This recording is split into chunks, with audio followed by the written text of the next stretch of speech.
কি অবস্থা পোলাপাইন? আশা করি সবাই খুব ভালো আছো। তো আজকে আমরা যে টপিকটা পড়বো সেটা হচ্ছে তোমাদের খুবই ইন্টারেস্টিং এবং মজার একটা গল্প। এটা হচ্ছে ২১-এর গল্প, লিখেছেন জহির রায়হান। গল্পটা ইন্টারেস্টিং কেন? কারণ এই গল্পটা শেষ পর্যন্ত তোমরা জানতে পারবে না আসলে গল্পে কি হয়েছিল। তো যাই হোক, শুরু করা যাক। প্রথমে আমরা জেনে নিই জহির রায়হান সম্পর্কে। ইনি হচ্ছেন জহির রায়হান। জন্মগ্রহণ করেন ১৯শে আগস্ট ১৯৩৫ সালে। তিনি জন্মগ্রহণ করেন ১৯শে আগস্ট ১৯৩৫ সালে ফেনী জেলার মজিপুর গ্রামে জন্মগ্রহণ করেন। তার আসল নাম মোহাম্মদ জহিরুল্লাহ। এটা একটু ইম্পর্টেন্ট আছে, এটা একটু মাথায় রেখো তোমরা। তার আসল নামটা আসতে পারে। আসল নামটা কি? আসল নামটা হচ্ছে মোহাম্মদ জহিরুল্লাহ।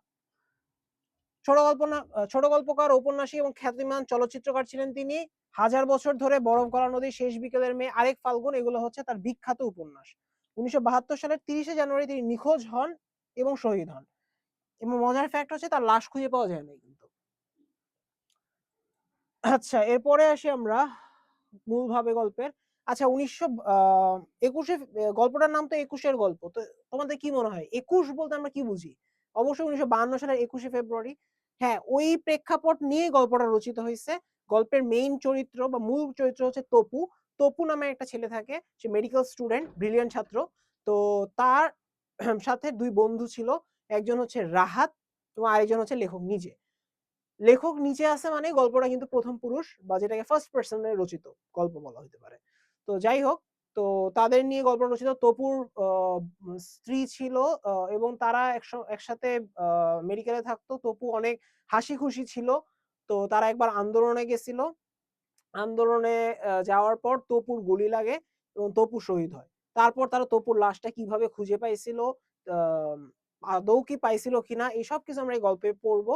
তো এখানে গল্পের মূল ভাব দেওয়া আছে, তোমাদের স্লাইডটা দেওয়া হবে যখন, তখন গল্পের মূল ভাবটা অবশ্যই ভালো করে পড়ে নিও। আমরা মূল গল্পতে চলে যাই। তপুকে আবার ফিরে পাবো এ কথা ভুলেও ভাবেনি কোনোদিন। তবু সে আবার ফিরে এসেছে। তপু আবার ফিরে এসেছে। আচ্ছা, আমাদের মাঝে। ভাবতে অবাক লাগে, ৪ বছর আগে যাকে হাইকোর্টের মোড়ে শেষবারের মতো দেখেছিলাম, যাকে জীবনে আর দেখবো বলে স্বপ্নেও কল্পনা করিনি, তাহলে তপুকে সর্বশেষ তারা কই দেখছিল? ৪ বছর আগে। কয় বছর আগে? ৪ বছর আগে কোথায় দেখছিল? হাইকোর্টের মোড়ে শেষবারের মতো দেখছিল। ঠিক আছে, সেই তবু ফিরে এসেছে।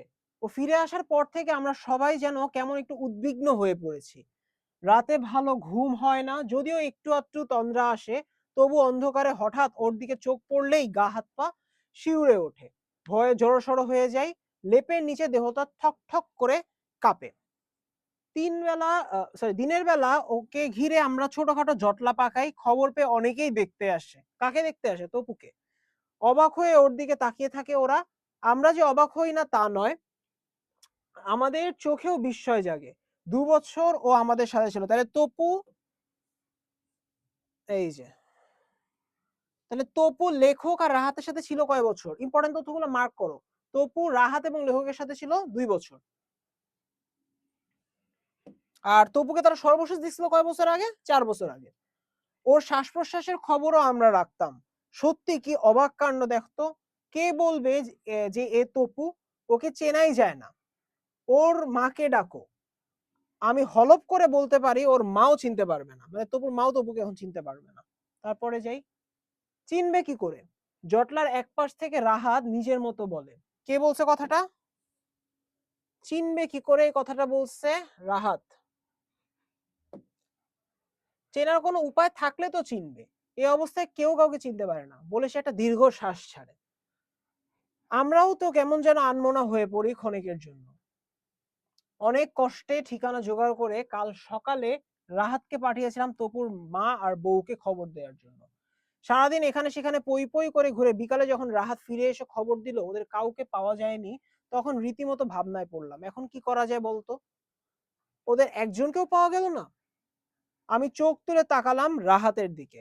তাহলে কে কার দিকে চোখ তুলে তাকালো? লেখক, মানে জহির রায়হান নিজে রাহাতের দিকে চোখ তুলে তাকালো। তাহলে তারা চেষ্টা করছিল তপুর বাড়ি যেয়ে তপুর মা বউকে খবর দেওয়ার, কিন্তু সে পায়নি, তারা পায়নি। এবার আসি। বিছানার উপর ধপাস করে বসে রাহাত বলল ওর মা মারা গেছে। মানে কে মারা গেছে? তপুর মা মারা গেছে। মারা গেছে? আহা! সেবার এখানে গড়াগড়ি দিয়ে কি কান্নাকাটি না তপুর জন্য কেঁদেছিলেন তিনি। ওর কান্না দেখে আমার নিজের চোখে পানি এসে গিয়েছিল। বউটার কি খবর? ওর কথা বলো না আর। রাহাত মুখ বাঁকালো। তাহলে মুখ বাঁকাইছে কে?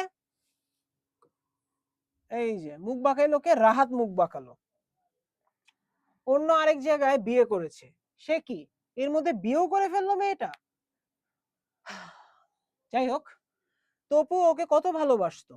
নাজিম বিট করে বলে। এই কথাটা কে বলছে? নাজিম বিট করে এই কথাটা বললো। নাজিম লিটারালি আমার মতো। যাই হোক, শানু বলল, বিয়ে করবে না তো কি সারা জীবন বিধবা হয়ে থাকবে নাকি? বলে তপুর দিকে তাকালো শানু। আমরাও দৃষ্টি ফিরিয়ে আনলাম ওর উপর। সত্যি কে বলবে এ ৪ বছর আগেকার সেই তপু, যার মুখে এক ঝলক হাসি আঠার মতো লেগে থাকতো। তপুর একটা কি বৈশিষ্ট্য পেলাম আমরা? তার মুখে এক ঝলক হাসি সবসময় আঠার মতো লেগে থাকতো, তাই না? তার দিকে তাকাতে ভয়ে আমার রক্তে হিম হয়ে যায় কেন? ২ বছর সে আমাদের সাথে ছিল। আমরা ছিলাম ৩ জন। কে কে ছিল? আমরা ছিলাম ৩ জন। আমি, তপু, রাহাত। অর্থাৎ তারা ৩ জন হচ্ছেন, একজন হচ্ছেন লেখক জহির রায়হান নিজে, একজন হচ্ছেন তপু এবং আরেকজন হচ্ছে রাহাত। তারা ৩ বন্ধু ছিল। 3 ইডিয়টস। যাই হোক। তপু ছিল আমাদের মাঝে সবার চাইতে বয়সে ছোট। কিন্তু বয়সে ছোট হলে কি হবে? ওই ছিল একমাত্র বিবাহিত। কম বয়সে বিয়ে করে ভালো করছে। যাই হোক, তপু ছিল আমাদের মাঝে সবচেয়ে ছোট। ইম্পর্টেন্ট তথ্য। কিন্তু ছোট হলে কি হবে? ওই ছিল একমাত্র বিবাহিত। তাহলে তপু ছিল একমাত্র বিবাহিত এবং সেই ছিল বয়সে সবচেয়ে ছোট। দুইটা ইনফরমেশন আশা করি বুঝতে পারছো। এবং যে সকল ইনফরমেশন গুলো আমি এভাবে মার্ক করে রাখতেছি, সেই সকল ইনফরমেশন থেকে অবজেক্টিভ আসার চান্স অনেক বেশি। তাই তোমরা অবশ্যই এটা নোটস নিও। তারপরে আসি, কলেজে ভর্তি হওয়ার বছরখানেক পরে রেনুকে বিয়ে করে তপু। কয় বছর পরে? বছরখানেক পরে, মানে কলেজে ভর্তি হওয়ার ১ বছর পরে রেনুকে বিয়ে করে তপু। এখন এই রেনুটা কে ছিল? সম্পর্কে মেয়েটা আত্মীয় হতো, মানে তপুর আত্মীয় ছিল। এরপরে আসি, দেহের গড়ন ছিপছিপে কোটি আপেল রঙের মেয়েটা প্রায় ওর সাথে দেখা করতে আসতো। তাহলে এখানে কার কথা বলা হচ্ছে? এখানে বলা হচ্ছে আমাদের রেনুর কথা। রেনুর দেহের গড়ন কেমন ছিল এটা এখানে বুঝলাম আমরা। ও এলে আমরা চাঁদা তুলে চা আর মিষ্টি খেতাম। তাহলে রেনু এসে যখন রেনু আসতো তখন কি করতো? তারা চাঁদা তুলে চা আর মিষ্টি এনে খেত। ঠিক আছে? আর গল্প গুজবে মেতে উঠতাম রীতিমতো। তপু ছিল গল্পের রাজা। তপুর আরেকটা বৈশিষ্ট্য পাইলাম। তপু ছিল গল্পের রাজা। যেমন হাসতে পারতো ছেলেটা, তেমনি গল্প করার ব্যাপারেও ছিল ওস্তাদ। তাহলে তপুর দুইটা বৈশিষ্ট্য কিন্তু আছে। একটা পায়ে গেছে ওরা, তার মুখে সবসময় হাসি লেগে থাকতো, মানে সে ছিল হাসির রাজা, আবার সে গল্পও করতে ওস্তাদ ছিল, তার মানে সে গল্পেরও রাজা। ওকে, তারপরে আসি, যখন ও গল্প বলা শুরু করত তখন কাউকে কোনো কথা বলার সুযোগ দিত না। এখন তপু এই যে একটা গল্প করছে, এখানে দেখো, এই যে এখান থেকে তপুর একটা গল্প শুরু হয়েছে। সেই যে লোকটার কথা তোমাদের বলেছিলাম না সেদিন, সেই হোতকা মোটকা লোকটা, হোতকা মোটা লোকটা, এই যে ক্যাপিটালে যার সাথে আলাপ হয়েছিল, ওই যে লোকটা বলেছিল সে বার্নার্ড শ হবে, পরশু রাতে মারা গেছে একটা ছ্যাঁকড়া গাড়ির তলায় পড়ে। আর সেই মেয়েটা যে ওকে বিয়ে করবে বলে কথা দিয়েছিল, ও মারা যাবার পরের দিন এক বিলাতি সাহেবের সাথে সে পালিয়ে গেছে। তাহলে কার সাথে পালাইছে? বিলাতি সাহেবের সাথে। কে মারা গেছে? বার্নার্ড শ হবে বলে যে লোকটা চিন্তা করেছিল, সেই হতকা মোটা লোকটা মারা গেছে। রুনি মেয়েটার খবর জানতো। সে কি রুনিকে চিনতে পারছো না? শহরের সেরা নাচিয়ে ছিল। আজকাল অবশ্য রাজনীতি করছে। সেদিন দেখা হলো রাস্তায়। তাহলে এগুলো দেখো, এখানে যা বলতেছে, এই যে পাটকাঠি ছিল এখন বেশ মোটা সোটা হয়েছে, দেখা হতে রেস্তোরাঁয় গিয়ে খাওয়ালো, এগুলো সব যেটা আছে এগুলো সব তপু গল্প করতেছে। এখন তার গল্পে বিরক্ত হয়ে তার বন্ধুরা বলে, দেখো কি, বিয়ে করেছি শুনে জিজ্ঞেস করলো বউ দেখতে কেমন হয়েছে, এবার তুমি এসো। ও কথা বলতে শুরু করলে যেন আর ফুরোতে চায় না। রাহাত থামিয়ে দিতে চেষ্টা করলো ওকে। কাকে?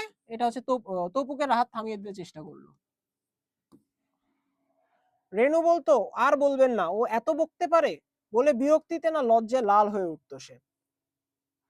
তবু থামতো না তপু। একগাল হাসি ছড়িয়ে আবার পরম্পরাবিহীন ভাবে কথা তুবড়ি ছোটাতো সে। থাকবে, অন্যের কথা যখন তোমরা শুনতেই চাও না, তাহলে নিজের কথাই বলি। কি বলছে? ডাক্তারি পাশ করতে পারলে, এই দেখো, ডাক্তারি পাশ করতে পারলে এ শহরে আর থাকবো না, গায়ে চলে যাবো। মানে তপু গ্রামে যেতে চাইছিল। গ্রামে এসে কি করবে? এই দেখো, ছোট্ট একটা ঘর বাঁধবো সেখানে। তাহলে তপুর স্বপ্ন ছিল সে গ্রামে যাবে, গ্রামে যেয়ে সে ছোট্ট একটা ঘর বাঁধবে।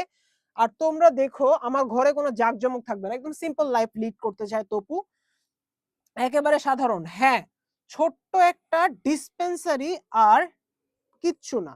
মানে তার স্বপ্ন হচ্ছে সে মেডিকেলে পড়া শেষ করে গ্রামে যাবে, গ্রামে যে সাধারণ একটা বাড়ি করবে আর ছোট্ট একটা ডিসপেন্সারি করবে, এটাই তপুর স্বপ্ন। তার বাড়িতে কোনো জাঁকজমক থাকবে না, সাধারণভাবে সে লাইফ লিড করবে, একদম ইজি পার্সন, সিম্পল পার্সন।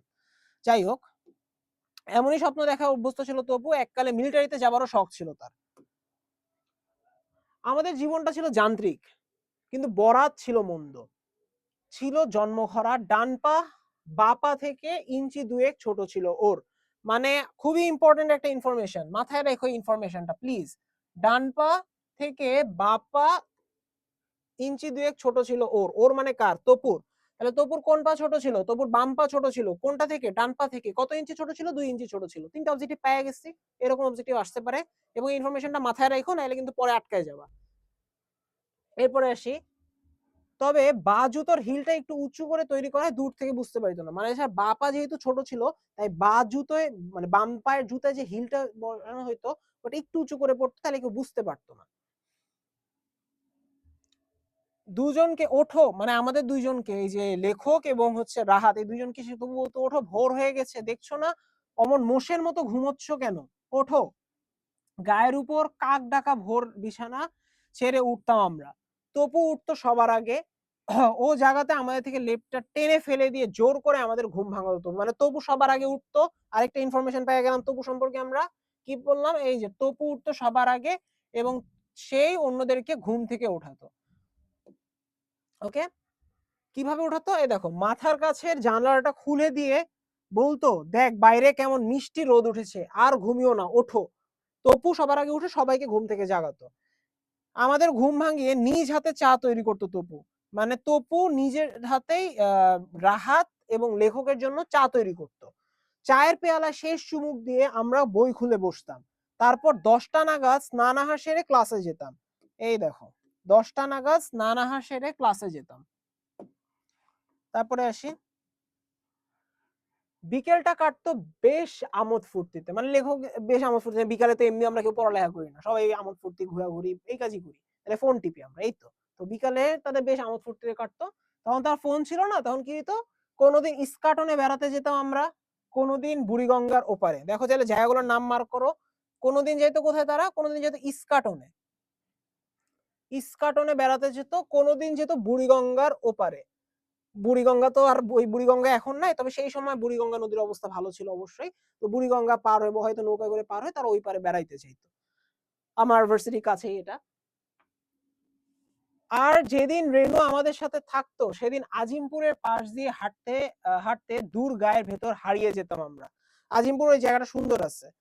এটা আজিমপুর হচ্ছে বেসিক্যালি নিউ মার্কেট, যারা যারা চিনো তা এই নিউ মার্কেটের খুব কাছে আজিমপুর। ওইখান দিয়েই যে রাস্তা ছিল ওইখান দিয়ে তারা হেঁটে হেঁটে যেত। কখন যেত? যখন তপু সরি রেনু তাদের সাথে থাকতো তখন। রেনু মাঝে মাঝে আমাদের জন্য ডালমুট ভেজে আনতো। তাহলে রেনু কি আনতো? রেনু আমাদের জন্য ডালমুট ভেজে আনতো। যাক, অ্যাটলিস্ট রেনু রান্না পারতো। যাই হোক, তাহলে কাদের জন্য ডালমুট আনতো? রাহাত, অপু, রাহাত, তপু এবং হচ্ছে লেখকের জন্য ডালমুট ভেজে নিয়ে আসতো রেনু। গেও পথে হাঁটতে হাঁটতে মুড়মুড় করে ডালমুট চিবোতাম আমরা। ওকে, ঠিক আছে, ভালো জিনিসই খাইতো। অপু বলতো, দেখো রাহাত, আমার মাঝে মাঝে কি মনে হয় জানো? রাহাত বলতো, কি? কি মনে হয়? এই যে আঁকা বাঁকা লাল মাটির পথ, এই পথে যদি শেষ না হতো কোনোদিন, অনন্তকাল ধরে যদি এমনই ভাবে চলতে পারতাম আমরা। এ কি, তুমি আবার কবি হলে কবে থেকে? কবি কবি ভাব ছন্দের অভাব। যাই হোক, ভ্রু জোড়া কুচকে, ভ্রু জোড়া কুচকে মানে কে ভ্রু জোড়া কুচকাইতো? এটা তপু। কুচকে হঠাৎ প্রশ্ন করতো, না না, কবি হতে যাব কেন, কবি হবো কেন? ইতস্তত করে বলতো তপু। তপু বলতো ইতস্তত করে। তবু কেন যেন মনে হয় মানে একটু টান দিল আর কি। যাই হোক, স্বপ্নালু চোখে স্বপ্ন নামতো তার। মানে তপু, এটা তপুর আরেকটা বৈশিষ্ট্য আমরা পেয়ে গেলাম ভাই। তার চোখ ছিল কেমন? স্বপ্নালু চোখ। সে স্বপ্ন দেখতে পছন্দ করত। আমরা ছিলাম তিনজন, আমি, তপু, রাহাত। দিনগুলো বেশ কাটছিল আমাদের। এই লাইনটা কিন্তু এর আগেও আমরা পাইছিলাম, দেখছিলা? খেয়াল করে দেখো, এটা 2 নাম্বার বার আসছে এই লাইনটা। আমরা ছিলাম 3 জন, আমি, তপু আর রাহাত। কিন্তু অকস্মাৎ ছেদ পড়লো, মানে আমাদের এই 3 জনের সম্পর্কে হঠাৎ ছেদ পড়লো। কিরকম ছেদ পড়লো ভাই? আসো। হোস্টেলের বাইরে সবুজ ছাড়ানো মাঠটাতে অগণিত লোকের ভিড় জমেছিল সেদিন। সেদিন মানে কোন দিন ভাই? এটা হচ্ছে 21শে ফেব্রুয়ারি। 21 ফেব্রুয়ারি, কিন্তু 1952 সালের কথা বলা হচ্ছে এটা। কি হয়েছে সেদিন? ভোর হতে ক্রুদ্ধ ছেলেবুড়ো এসে জমায়েত হয়েছিল সেখানে।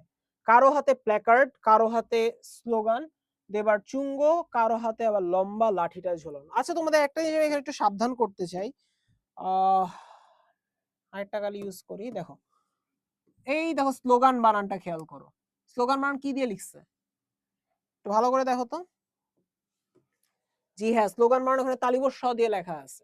তাহলে এটা কি ভুল? না, এটা ভুল না। তোমাদের বইয়েও তালিবস্ স দিয়ে স্লোগান বানান লেখা হয়েছে। এর আগে যদি খেয়াল করো, ক্লাস বানানো তালিবস্ স ব্যবহার করা হয়েছে। অর্থাৎ জহির রায়হান এখানে দন্তেস স, আমরা যখন এখন নরমাল যেগুলো বানানে দন্তেস স ইউজ করি, আগে সেগুলো বানানে তালিবস্ স ইউজ করা হতো। তো জহির রায়হানের যে লেখাটা ছিল সেটাও ওইভাবেই লেখা হয়েছে এখানে তালিবস্ স আকারে। তো তোমাদের পরীক্ষায় যদি সরাসরি উদ্ধৃতি আসে, ওই পাকনামি করে বাংলা বিৎসাই যে এটা ঠিক করতে যায় না। যেভাবে উদ্ধৃতি তোমার বইয়ে দেওয়া আছে সেভাবে দিতে তুমি বাধ্য। তো এটা মাথায় রেখো, স্লোগান, ক্লাস এই টাইপের বানানগুলোতে তালিবস্ স দেওয়া আছে, তালিবস্ সই ব্যবহার করতে হবে। যাই হোক, কই ছিলাম আমরা? আবার কারো হাতে লম্বা লাঠিটা ঝোলানো, কয়েকটা রক্তাক্ত জামা, তর্জনী দিয়ে ওরা জামাগুলো দেখাচ্ছিল, আর শুকনো ঠোঁট নেড়ে এলোমেলো আর কি যেন বলছিল নিজেদের মধ্যে। তপু হাত ধরে টান দিল আমায়। আমায় মানে কাকে? লেখককে। এসো। কোথায়? কেন? ওদের সাথে। চেয়ে দেখি সমুদ্র গভীর জনতা। জনতার স্রোত কিরকম ছিল? সমুদ্র গভীর। জনতার স্রোত ছিল এরকম। সমুদ্র গভীর জনতা ধীরে ধীরে চলতে শুরু করেছে। এসো, চলো আমরা মিছিলে পা বাড়াই। আমরা মিছিলে পা বাড়ালাম, তা গেল। একটু পরে পেছনে ফিরে দেখি রেনু হাঁপাতে হাঁপাতে আমাদের দিকে ছুটে আসছে। যা ভেবেছিলাম, দৌড়ে এসে তপুর হাত চেপে ধরলো রেনু। আহা ভালোবাসা! তাহলে কার হাত চেপে ধরলো রেনু? তপুর হাত চেপে ধরলো দৌড়ে এসে। কোথায় যাচ্ছ তুমি? বাড়ি চলো। পাগল নাকি? তপু হাতটা ছাড়িয়ে নিল, তারপর বলল, তুমিও চলো না। তপু এবার রেনুকে বলল, তুমি আমাদের সাথে চলো। না, আমি যাব না, বাড়ি চলো। রেনু আবার হাত ধরলো। কি বাজে বকছেন? রাহাত রেগে উঠলো। কে রেগে উঠলো? রাহাত। রাহাত রেগে উঠলো এবার। বাড়ি যেতে হয় আপনি যান, ও যাবে না। মুখটা ঘুরিয়ে রাহাত দিকে ক্রুদ্ধ দৃষ্টিতে এক পলক তাকালো রেনু। কে তাকাইছে? রেনু। তারপর তারপর কাঁদো কাঁদো গলায় বলল, দোহাই তোমার, বাড়ি চলো, মা কাঁদছেন। বললাম তো যেতে পারবো না, যাও। হাতটা আবার ছাড়িয়ে নিল তপু। রেনুর করুণ মুখের দিকে তাকিয়ে মায়া হলো। বললাম, কি ব্যাপার, আপনি এমন করছেন কেন? ভয়ের কিছু নেই, আপনি বাড়ি যান। কিছুক্ষণ ইতস্তত করে টলটল চোখ নিয়ে ফিরে গেল রেনু। মিছিলটা যখন মেডিকেল গেট পেরিয়ে কার্জন হলের কাছাকাছি এসে গেছে, 3 জন আমরা পাশাপাশি হাঁটছিলাম। ভাইয়া, তাহলে মিছিলটা শুরু হয়েছে কই? মেডিকেল গেট পেরিয়ে, মানে যে ঢাকা মেডিকেলকে বোঝানো হয়েছে। ঢাকা মেডিকেলের গেট দিয়ে বাইরে হয়ে কার্জন হলের দিকে আসতেছে মিছিলটা। তখন তারা 3 জন পাশাপাশি হাঁটছিল। যদি খেয়াল করো, ঢাকা মেডিকেল কার্জন হল কিন্তু খুব বেশি ডিস্টেন্স না, খুবই কাছাকাছি। ঢাকা মেডিকেল পরে ওখান দিয়ে গেট দিয়ে তুমি সামনে আসো, তাহলে তুমি পাবা কার্জন হল। আর ওই যেখানে আন্দোলনটা হয়েছিল ওই জায়গাটাতেই এখন হচ্ছে যে শহীদ মিনার, ওই জায়গাতেই মূলত পুলিশ মিছিলের উপর গুলি চালাইছিল। যাই হোক, 3 জন আমরা পাশাপাশি হাঁটছিলাম। রাহাত স্লোগান দিচ্ছিল, এই দেখো স্লোগান মারান এখানে তালিবস্য। আর তপুর হাতে ছিল মস্ত একটা প্ল্যাকার্ড। আচ্ছা, এখানে দেখো স্লোগান দিচ্ছিল কে? স্লোগান দিচ্ছিল রাহাত। আর তপুর হাতে কি ছিল? তপুর হাতে ছিল মস্ত একটা প্ল্যাকার্ড। ওকে, তার উপর লাল কালিতে লেখা ছিল, তপুর প্ল্যাকার্ডে কি লেখা ছিল? রাষ্ট্রভাষা বাংলা চাই। ঠিক আছে, এটা কার প্ল্যাকার্ডে লেখা ছিল? তপুর। তপুর হাতে কি ছিল? প্ল্যাকার্ড। স্লোগান দিচ্ছিল কে? রাহাত। 3টা লাইন মাথায় রেখো। মিছিলটা হাইকোর্টের মোড়ে পৌঁছাতে অকস্মাৎ আমাদের সামনে লোকগুলো চিৎকার করে পালাতে শুরু করলো। ব্যাপার কি বুঝার আগেই চেয়ে দেখি প্ল্যাকার্ড সহ মাটিতে লুটিয়ে পড়েছে তপু, মানে তপুর গুলি লাগছে। কপালের ঠিক মাঝখানটায় গোল একটা গর্ত। এই লাইনটাও মার্ক করে রাখো, একটু পরেই কাজে লাগবে এই লাইনটা। আর সে গর্ত দিয়ে নির্ঝরের মতো রক্ত ঝরছে তার। তপু! রাহাত আর্তনাদ করে উঠল। আমি তখন বিমূঢ়ের মতো দাঁড়িয়েছিলাম। বিমূঢ় মানে কি? বিমূঢ় মানে হচ্ছে কিংকর্তব্য, মানে আমি কি করব আমি বুঝতে পারতেছিলাম না। কে দাঁড়ায় ছিল এটা? লেখক নিজে। তারপরে স্লাইডে আসি। এরপরে কি বলছে দেখো, দুজন মিলিটারি ছুটে এসে তপুর মৃতদেহটা তুলে নিয়ে গেল আমাদের সামনে থেকে। তাহলে কয়জন মিলিটারি তপুর মৃতদেহ নিয়ে গেল? ২ জন মিলিটারি ছুটে এসে তপুর মৃতদেহ নিয়ে গেল। ঠিক আছে? আমরা এতটুকুও নড়লাম না, বাধা দিতে পারলাম না। দেহটা যেন বরফের মতো জমে গিয়েছিল। তারপর আমিও ফিরে আসতে, আসতে চিৎকার করে বললাম, "রাহাত পালাও!" "কোথায়?" হতবাক হয়ে আমার দিকে তাকালো রাহাত। তারপর উভয়ে ঊর্ধ্বশ্বাসে দৌড় দিলাম আমরা ইউনিভার্সিটির দিকে। ইউনিভার্সিটি মানে হচ্ছে যে ঢাকা ভার্সিটি, ঢাকা ইউনিভার্সিটি, ওইদিকে তারা দৌড় দিল। সে রাতে তপুর মা এসে গড়াগড়ি দিয়ে কেঁদেছিলেন। রেনুও এসেছিল, পলকহীন চোখজোড়া দিয়ে অশ্রুর ফোয়ারা নেমেছিল তার। কিন্তু আমাদের দিকে একবারও তাকায়নি সে। কেন তাকায় নাই? কারণ রেনু কিন্তু তপুকে নিয়ে যেতে আসছিল। কিন্তু রাহাত তখন বলছিল যে ওর কিচ্ছু হইতে দিব না আমরা। তোমার জীবনে এমন কিছু ফ্রেন্ড থাকবে, ফ্রেন্ডের কথায় সবসময় চইলো না। মারা আল্টিমেটলি খাবাই। তারপরে আসি। একটা কথা আমাদের সাথে বলেনি রেনু। রাহাত শুধু আমার কানে ফিসফিস করে বলেছিল, তপু না মরলে আমি মরলেই ভালো হতো। কারণ রাহাতই কথাটা বলছিল। কি অবাক কাণ্ড দেখো তো, পাশাপাশি ছিলাম আমরা, অথচ আমাদের কিচ্ছু হলো না। গুলি লাগলো কিনা তপুর কপালে। কি অবাক কাণ্ড। তারপর ৪টে বছর কেটে গেছে। ৪ বছর পর তপুকে ফিরে পাবো এ কথা ভুলেও ভাবিনি। আচ্ছা, এই যে এখানে বলছে না ৪ বছর পর, মানে তারা তপুকে ফিরে পাইছিল কত সালে? তপুকে তারা ফিরে পাইলো ১৯৫২ সালে, গুলি লাগলো। তার ৪ বছর পর, অর্থাৎ তপুকে তারা ফিরে পাইলো ১৯৫৬ সালে। ওকে? তপু মারা যাওয়ার পর রেনু এসে একদিন মালপত্র সব নিয়ে গেল ওর। ২টো সুটকেস, একটা বইয়ের ট্রাঙ্ক এবং একটা বেডিং। তাহলে তপুর মালপত্রের মধ্যে কি, কি ছিল? ২টা সুটকেস ছিল, একটা বইয়ের ট্রাঙ্ক ছিল, আর একটা বেডিং ছিল। সেদিনও মুখ ভার করেছিল রেনু। কথা বলেনি আমাদের সাথে। শুধু রাহাতের দিকে এক পলক তাকিয়ে জিজ্ঞেস করেছিল, ওর একটা গরম কোট ছিল না? কোটটা কোথায়? ওটা আমার সুটকেসে। ধীরে কোটটা বের করে দিয়েছিল রাহাত। এরপর দিন কয়েক তপুর সিটটা খালি পড়েছিল। এরপর দিন কয়েক মানে কয়েকদিন তপুর সিট খালি পড়েছিল। মাঝে, মাঝে রাত শেষ হয়ে আ এলে আমাদের মনে হতো কে যেন গায়ে হাত দিয়ে ডাকছে আমাদের। মানে তপু যেমন তাদের ঘুম থেকে উঠাইতো ভোরবেলা, ঠিক সেভাবেই কেউ গায়ে হাত দিয়ে ডাকছে আমাদের। "ওঠো আর ঘুমিও না, ওঠো।" যেন তপুই বলতিছে। চোখ মেলে কাউকে দেখতে পেতাম না। শুধু ওর শূন্য বিছানার দিকে তাকিয়ে মনটা ব্যথায় ভরে উঠত। তারপর একদিন তপুর সিটে নতুন ছেলে এলো একটা।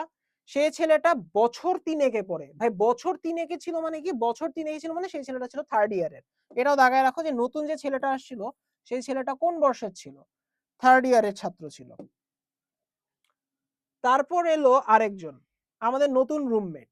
বেশ হাসিখুশি ভরা মুখ তার। সেদিন সকালে বিছানায় বসে অ্যানাটমির পাতা উল্টাচ্ছিল সে। অ্যানাটমি কি? অ্যানাটমি হচ্ছে জীববিজ্ঞানের একটা শাখা যেখানে মানুষের হাড়, তারপর এই সকল বিষয় নিয়ে আলোচনা করা হয়ে থাকে অ্যানাটমিতে। এরপরে আসি। কি বলছে? তার চৌকির নিচে একটা ঝুড়িতে রাখা স্কেলিটনের স্কালটা বের করে দেখছিল আর বইয়ের সাথে মিলাচ্ছিল। কি মিলায়ে দেখতেছিল? স্কেলিটনের স্কাল। স্কাল মানে কি? এই যে তোমার যে মাথার যে খুলিটা আছে না? এই যে খুলিটা হচ্ছে স্কাল। এই স্কালটা সে মিলায়ে দেখতেছিল।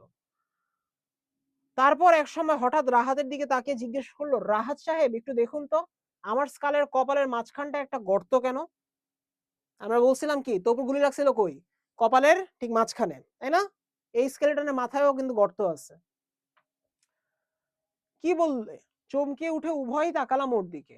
রাহাত উঠে গিয়ে স্কালটা তুলে নিল হাতে। ঝুঁকে পড়ে সে দেখতে লাগলো অবাক হয়ে। হ্যাঁ, কপালের মাঝখানটায় গোল একটা ফুটো। রাহাত তাকালো আমার দিকে। ওর চোখের ভাষা বুঝতে ভুল হলো না আমার। বিড়বিড় করে বললাম, "বাঁ পায়ের হাড়টা ২ ইঞ্চি ছোট ছিল ওর?" মানে তপুর কিন্তু বাঁ পায়ের যে হাড় ছিল ওটা ২ ইঞ্চি ছোট ছিল। তো ওইটাই বলল যে বাঁ পায়ের হাড়টা ২ ইঞ্চি ছোট ছিল। মানে তপুর হাড় ছোট ছিল বাঁ পায়ের। কথা শেষ না হতেই ঝুড়ি থেকে হাড়গুলো তুলে নিল রাহাত।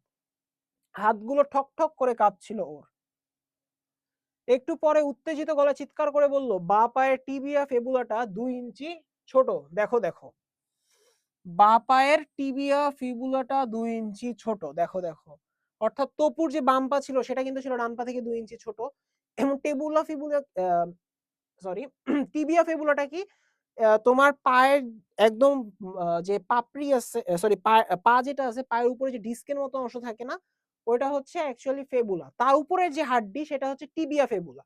তো টিবিয়া ফেবুলাটা তপুর ছোট ছিল 2 ইঞ্চি ডান পায়ের চেয়ে। তো এইটারও ছোট স্কেলটনের। দাও এটাই বলল। উত্তেজনায় আমিও কাঁপছিলাম। ক্ষণকাল পরে স্কালটা দুহাতে তুলে ধরে রাহাত বলল, তপু বলতে গিয়ে গলাটা ধীরে ধরে এলো ওর। তাহলে আমাদের গল্প এই পর্যন্তই ছিল। এরপরে আমি গল্পের যে গুরুত্বপূর্ণ লাইনগুলো দাগাই দিছিলাম, এই গুরুত্বপূর্ণ লাইনগুলো এখানে আছে। তোমাদের স্লাইডটা অবশ্যই দেওয়া হবে এবং তোমরা স্লাইড থেকে এই লাইনগুলো অবশ্যই ভালোভাবে একটু পড়ে নিও। এখান থেকে অবজেক্টিভ কোয়েশ্চেন আসার চান্স অনেক বেশি। ইভেন সৃজনশীলের ক নাম্বার প্রশ্ন এখান থেকে আসতে পারে।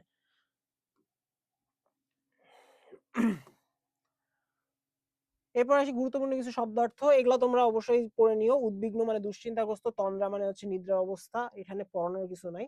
এটা তোমরা অবশ্যই মুখস্থ করতে হবে তোমাদেরকে এখানকার শব্দার্থগুলা। পাঠ পরিচিতিটা যদি একটু বলি আমরা। আমরা তো বললাম এই পাঠ পরিচিতি যে ২১ এর গল্প শীর্ষক ছোট গল্পটি জহির রায়হানের গল্প সমগ্র। এইখানে একটা দাগাইতে হবে আসো। ২১ এর গল্প শীর্ষক ছোট গল্পটি জহির রায়হানের গল্প সমগ্র ১৯৭৯ থেকে সংকলন করা হয়েছে। এখানে মেইন কথাটা কি গল্পের আমি একবার বলে দেই শর্ট করে, যে মেইন কথা হচ্ছে শহীদদের কখনো মৃত্যু হয় না। শহীদরা হয়তো তারা মারা যায় কিন্তু তারা বারবার আমাদের মাঝে ফিরে আসে। তাদের দেশ যে তারা দেশের জন্য যে ত্যাগ করে সেই ত্যাগ সেই ত্যাগটা কখনো ভুলার না। মানুষের মাঝেই তারা চিরকাল বেঁচে থাকে। এই জিনিসটাই এই গল্পে ফুটিয়ে তোলা হয়েছে এবং সারসংক্ষেপের মধ্যে এই জিনিসটাই আমরা লিখছি। তোমরা এই সারসংক্ষেপটা অবশ্যই ভালো করে পড়ে নিও, তাহলে সৃজনশীল প্রশ্ন লিখতে তোমাদের ইনশাআল্লাহ কোনো সমস্যা হবে না। এইটা পুরোটাই এটা তোমরা পড়ে নিও।